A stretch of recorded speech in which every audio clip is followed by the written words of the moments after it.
અનંત અવતારથી આપણે મનુષ્ય જીવન ભોગવ્યું, અનેકવાર દીક્ષા ગ્રહણ કરી, અનેકવાર સાધુ બન્યા, આચાર્ય બન્યા, ઘરબાર છોડી અને હિમાલયમાં જઈને તપસ્યા કરી, પણ છતાંય જન્મ મરણના ચક્રાવામાંથી મુક્તિ ના મળી. કારણ કે આપણે જગતમાં બધું જ જાણ્યું, પણ સૌથી નજદીક એવા આપણા આત્મતત્વને ઓળખ્યું નહીં. એટલે પછી અનંત અવતારથી આ દેહને જ પોતાનું સ્વરૂપ માનીને ચાલ્યા. એટલે મન, બુદ્ધિ, અહંકારને ચલાવ્યા. એટલે પૂતગલ ભાવ ગુરુ થતો ગયો. હવે નિયમથી જ પૂતગલ ગુરુ થાય એટલે સામે આત્મા લઘુ થતો જાય. એમ કરતાં કરતાં પોતાનું દરઅસલ સ્વરૂપ જ વિસારે પડી ગયું અને દેહ તે જ હું છું અને હું કરું છું એવી ભ્રાંતિમાં અનંત અવતાર સુધી ખોટી દોડધામ કરતા રહ્યા, પણ નિવેડો આવ્યો નહીં. એવામાં કોઈ મહાપુણ્યાનુબંધી પુણ્યના યોગથી આપણને દાદા મળ્યા અને 1 કલાકની જ્ઞાનવિધિમાં આત્મા અનાત્મા વચ્ચે રહેલા ભ્રાંતિરસને ઓગાળી દઈને, આપણા અનંત પૂર્વના પાપોને બાળી દઈને, અનંત અવતારથી સુષુપ્ત એવા આપણા અજરામર આત્માને જગાડી દીધા. પોતે તરીને બેઠા છે અને અનેકોને તારવાનું સામર્થ્ય ધરાવે છે એવા આ દાદા ભગવાનની ગુરુ પૂર્ણિમા તો ચારે દિશાઓથી લોકો જ નહીં પણ દેવી દેવતાઓ પણ ઉજવવા આવે અને એ વાતની અનુભૂતિ આપણને થાય પણ છે. તો આ જ વાતને લઈને અહીંયા કવિરાજનું એક પદ રજૂ કરશે ઋત્વિકા, અને તેને સાથ આપશે રુજુતા પટેલ, પાયલબેન અને કૃષ્ણા પટેલ. ઋત્વિકાને સાંભળીએ. ગોખ ગાજે ગગન ગાજે ગોખ ગાજે આજ દાદા નામથી. ઋત્વિકા પટેલ.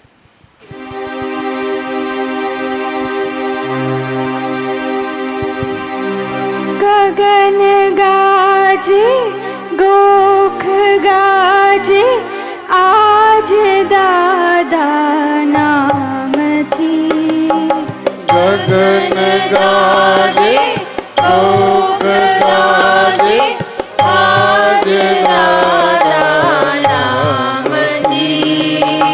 ગુરુ પૂર્ણિમાએ આવ્યા લોક ગામે ગામથી.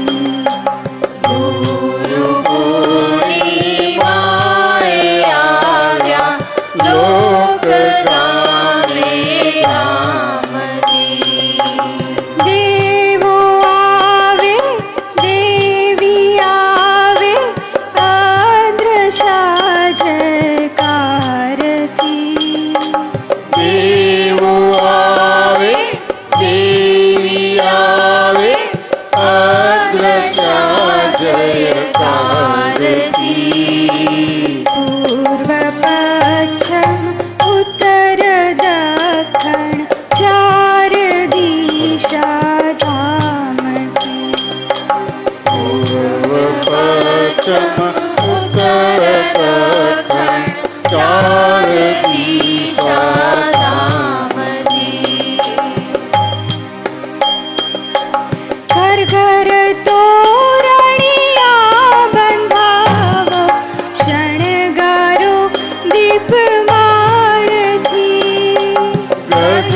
ગામથી. ગુરુ પૂર્ણિમાએ આવ્યા લોક ગામે ગામથી. ગુરુ પૂર્ણિમાએ આવ્યા લોક ગામે ગામથી.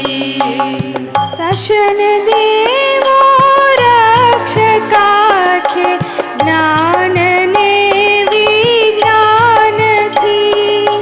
શાસન દેવો રક્ષતા છે જ્ઞાન ને વિજ્ઞાનથી.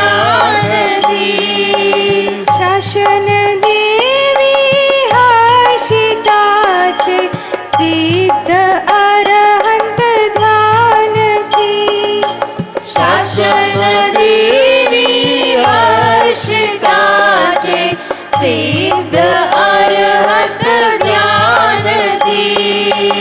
વીર શાસન ધ્વજ ફરકશે આજ અનેરી શાનથી. વીર શાસન ધ્વજ ફરકશે આજ અનેરી શાનથી. ગુરુ પૂર્ણિમાએ આવ્યા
સચ્ચિદાન.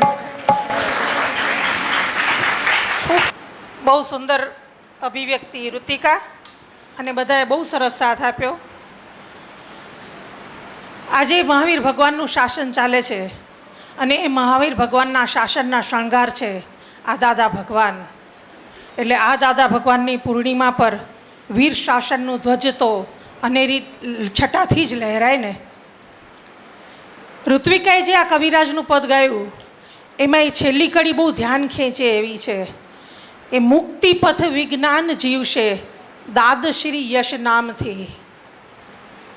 દાદા પણ ઘણીવાર કહેતા કે અમારા વિજ્ઞાનને જીવતું રાખજો. અને કવિરાજશ્રી પણ જ્યારે અંતિમ સમયમાં અમદાવાદ હતા ત્યારે વારે ઘડી આ વાતનો ઉલ્લેખ કરતા હતા કે દાદાનું વિજ્ઞાન જીવતું રાખવાનું છે. એટલે દાદાનું વિજ્ઞાન જીવતું રાખવાની જવાબદારી આપણા સૌની છે. એ કેવી રીતે કે દાદા ભગવાનને વ્યક્તિ રૂપે નહીં પણ વિજ્ઞાન રૂપે ખુલ્લા કરીએ તો દાદાનું વિજ્ઞાન જીવતું રહે. આ દાદા ભગવાન વ્યક્તિ હતા જ નહીં. આખા બ્રહ્માંડમાં જે આત્મ સ્વરૂપ છે, જે આત્માથી આકાશથી પણ મોટું છે, એ આ 5 ફૂટના શરીરમાં એ જે વ્યક્ત થયું તે દાદા ભગવાન છે. અને આ દાદા ભગવાનનું યશનામ કર્મ જ આજે કામ કરી રહ્યું છે. નહીં તો આત્મા અને આત્માની આટલી બધી સૂક્ષ્મ વાતો આ કાળમાં સમજાવી એ બહુ જ અઘરી વાત છે.